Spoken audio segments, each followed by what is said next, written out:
Greetings. Welcome to the Dr. J Vlog series. It's Thursday, March 6th, 2025. And on Thursdays, we look into knowledge and science. Today's topic, snakes. What do you think about snakes? Fascinating creature, wouldn't you agree? There are almost 4,000 different known species of snakes across the planet. Most are quite harmless, and naturally, they're much more afraid of humans and other predators than vice versa. But about 10% are constrictor-type snakes, like boa constrictors and pythons. And about 1 in 3 known species are venomous, although many of these are not actually dangerous to a level that would be harmful to humans. There are, of course, the usual suspects. We have to worry about the rattlesnakes, or the copperheads, and the cottonmouths, and the coral snakes. But these are more prominent only in certain parts of the country, certain regions of the world. And children are often educated at an early age to be a bit more cautious around those that they might encounter. Growing up in Virginia, for example, we were not a haven for a diverse array of snakes. There seem to be about 30 different species or so in my home state, only 3 known venomous breeds. Only once do I recall as a youngster, and that was a big deal, encountering a venomous snake. Someone had found a copperhead, and we all came running over. And I don't remember who exactly, but someone made the executive decision. The snake was already distressed to kill the snake with a shovel. And that was considered to be the humane thing to do because the animal was already suffering, so there was that issue. And then again, the fact that it was a poisonous snake for the general safety of the public. Yet many people fear snakes. To the point where they have severe anxiety or panic should they encounter snakes. This fear of snakes is known as ophidiophobia. Estimates suggest that about 2 to 3% of the population suffer from ophidiophobia. Yet, even though most of us can handle encounters with snakes, there's an almost perverse tendency, amongst some at least, to kill snakes that they encounter, especially on their properties, even though they might actually be quite harmless. And in fact, they're typically good for pest control, rodent control, and they're a crucial feature in terms of local ecosystems. So to be fair, in some cases, that there might be legitimate concerns about some kind of poisonous snake in one's hood, and there may be reason then to kill or at least to relocate that particular snake. The problem is that many folks are not educated enough, myself included, to always be able to distinguish between the poisonous and the non-poisonous, the dangerous and the not dangerous snakes. So how can you tell the difference? Well, there are 2 types of venomous snakes, the vipers and the elapids. So vipers are the rattlesnakes and the copperheads that we've probably all heard of, may have seen, or at least seen on screen or in the encyclopedia. And these have vertical pupils. They're much like kitty cats in that sense. And they have triangular shaped heads. The elapids, like the coral snakes, have round pupils, and they have these brightly colored bands and a distinctive system of black, yellow, and red.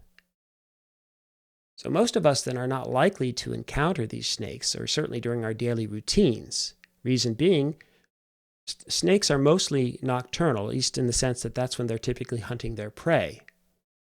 And what's happened in recent years, though, is that there's been this increased concern in terms of certain species of snakes that are at risk of extinction because of the destructions of their natural habitats, the illegal trade that some people engage in.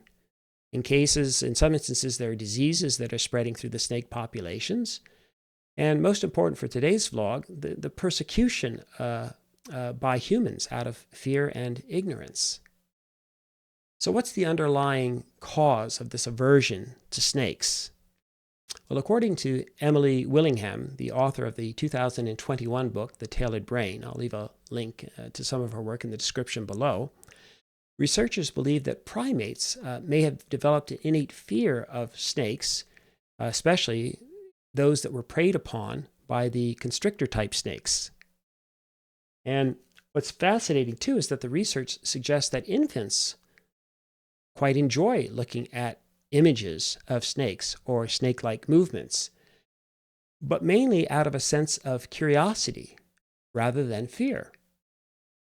Instead, it would seem that our cultural experiences directly shape the innate abilities that we have to detect snakes into a potential phobia. And so Willingham argues then that if the fear of snakes reflects a learned behavior, then that can be unlearned, at least in principle. And guess what we've actually started to do to combat the fear of snakes, and dare I say, the prejudices that people have towards snakes? Precisely the two things that reduce, if not eliminate, the fears and the prejudices that people have towards other groups of people unlike themselves. That is to say, the spread of knowledge and increased contact. So I'll briefly elaborate upon both of these principles. So we've all heard the expression that knowledge is power. Knowledge of snakes, then, can be used to empower people and turn their fear into fascination.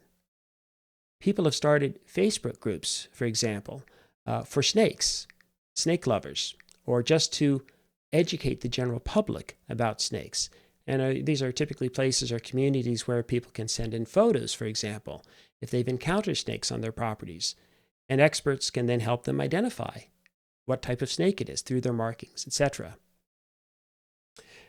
This has been helpful and useful as a way of, as I say, educating the public and increasing their familiarity with snakes.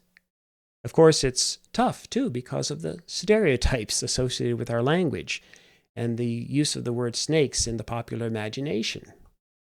The fact remains that calling someone a snake, for instance, tends to be quite pejorative, quite negative, or an expression of revulsion, or quite often mistrust. That is, that you've encountered some kind of a poisonous person. The other key factor would be contact or habituation. The exposure to the object of our fears, such as snakes, but especially in a safe and supportive environment, can fundamentally change our attitudes and lived experiences with snakes or anything else. And that growing familiarity with snakes gradually helps to inoculate people against their fears. We live with cats and dogs, for example, many of us, most of us in fact, and we're quite comfortable and habituated around these, or among most of these species. Some people have pet snakes too, but perhaps only 1/10 as many as who have cats and dogs.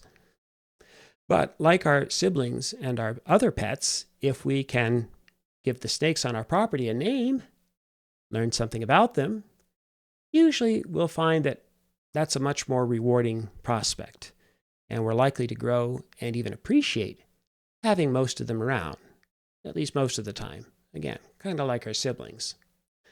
All right, until next time, may you and yours continue to create peace in your lives and nurture love in your hearts, and maybe give a snake a hug today before it hugs you. Kidding. All right, have a good one. We'll see you next time.